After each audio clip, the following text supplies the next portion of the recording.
रत्नागिरीच्या समुद्रकिनारी काल पर्यटकांना एक वेगळाच अद्भुत नजारा पाहायला मिळाला। शहराच्या शेजारी असलेल्या भाट्टे मांडावी या समुद्रकिनारी लाटांची न्यारी दृश्य सगळ्यांच्याच नजरेस पडली। इथल्या लाटा रात्रीच्या वेळेस निळ्याशा रंगामध्ये चमकदार दिसत होत्या आणि लाटांची ही जादूची दुनिया बघण्यासाठी लोक सुद्धा मोठ्या प्रमाणावरती गर्दी करतायत। गेल्या वर्षीही एबीपी माझाने ही निळ्या लाटांची दुनिया दर्शकांना दाखवली होती, मात्र याच काळामध्ये अशा निळ्या चमकदार लाटा भाट्टे मांडवी या समुद्रकिनारी का दिसतायत याची शास्त्रीय कारणं देखील आम्ही शोधली। तेव्हा रत्नागिरीचे समुद्रकिनारे चमकवणारे हे जीव प्लवंग असल्याचं समोर आलं होतं। शास्त्रीय भाषेमध्ये यांना नॅक्टिल्युका असं म्हणतात। या प्राण्यांमध्ये जैविक प्रकाश असतो आणि त्यामुळेच किनाऱ्यावरती येऊन जेव्हा लाटा धडकतात तेव्हा हे प्लवंग चमकायला लागतात। त्यामुळे समुद्र किनाऱ्यावरती या प्लवंगांच्या प्रकाशानं या ठिकाणी प्रकाश पडतो। निसर्गाची ही जादू बघण्यासाठी पर्यटक देखील रात्रीच्या वेळी इथं समुद्र किनाऱ्यावरती मोठ्या प्रमाणावरती गर्दी करतात।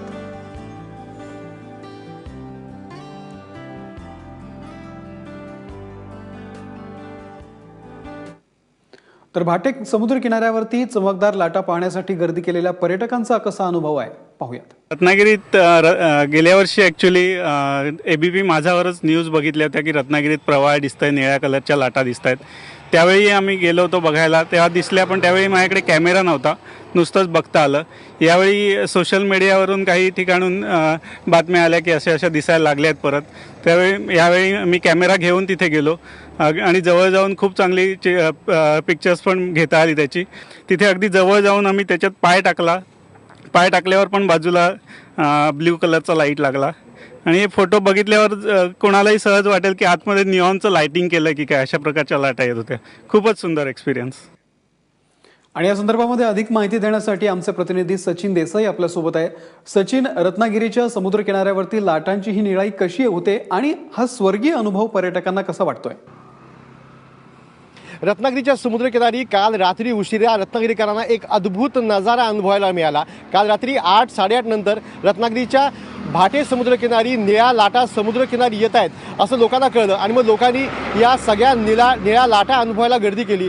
रत्नागिरीच्या भाटे समुद्रकिनारी येणारे प्रत्येक लाट ही निळ्या रंगामध्ये न्हाऊन निघाली होती। इथे जे पर्यटक, इथे जे स्थानिक लोक या लाटा पाहायला आले होते त्यांची प्रतिक्रिया अशी होती की जणू प्रत्येक लाटेमध्ये LED लाईट लावलेत आणि ही लाईट प्रकाशमान झाल्यामुळे लाटा प्रकाशमान झाल्यात, निळ्या रंगामध्ये न्हाऊन निघाल्यात, अशी ही सगळी दृश्य होती। सुरुवातीला ही दृश्य फक्त भाट्याच्या समुद्रकिनारी पाहायला मिळत होती, मात्र मध्यरात्रीनंतर या लाटा आपल्याला रत्नागिरीच्या मांडवी समुद्रकिनारी पाहायला मिळाल्या आणि त्यानंतर भाट्याच्या पुलावरूनही ज्या ठिकाणी समुद्र खाडीमध्ये शिरण्याचा प्रयत्न करतो त्या भागामध्येही जिथे लाटा निर्माण होतात या ठिकाणी ही दृश्य पाहायला मिळाली।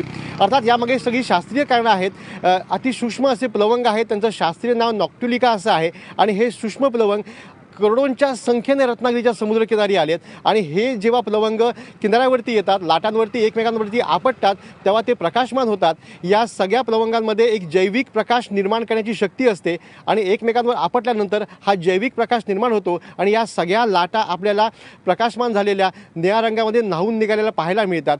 गेल्या वर्षी एबीपी माझानंच आरेवारीच्या समुद्रकिनाऱ्यावरची ही अद्भुत दृश्य जगासमोर आणली होती आणि त्यानंतर आता यावर्षी प्रथमच ही दृश्य काल रात्रीपासून पुन्हा दिसायला लागली आहेत। वीकेंड येतोय आणि यामुळे मोठ्या संख्येने पर्यटक येतील। रत्नागिरीकरांनी ही काल अद्भुत दृश्य पाहिली आहेत। कदाचित पुढचे काही दिवस ही दृश्य रत्नागिरीच्या जवळजवळ सर्वच समुद्रकिनारी आपल्याला पाहायला मिळतील। काल मध्यरात्रीनंतर अगदी पहाटेपर्यंत आम्ही ही दृश्य अनुभवत होतो।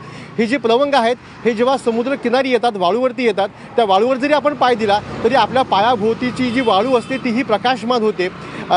शेकडो पर्यटकांनी, शेकडो रत्नागिरीकरांनी काल रात्री ही अद्भुत दुनिया पाहिली आणि पुढचे काही दिवस हे प्लवंग रत्नागिरीच्या समुद्रकिनारी असतील। याची सगळ्यात महत्त्वाची गोष्ट अशी आहे की हे प्लवंग अशाच ठिकाणी येतात ज्या ठिकाणी जैविक संपन्नता आहे। रत्नागिरीचा कोकणचा समुद्रकिनारा जैविक विविधतेने संपन्न आहे। आपल्या राज्यकर्त्यांकरता कदाचित निसर्गाने दिलेला हा संदेश आहे की ही जैविक विविधता, ही संपन्नता आपण टिकवली पाहिजे। ही दृश्य अनुभवण्याकरता अनेक रत्नागिरीकर कदाचित आजही रत्नागिरीच्या समुद्रकिनारी गर्दी करतील आणि येणाऱ्या पर्यटकांसाठी तर रत्नागिरीचा हा समुद्रकिनारा पुढचे काही दिवस निश्चितपणे पर्वणी ठरणार आहे।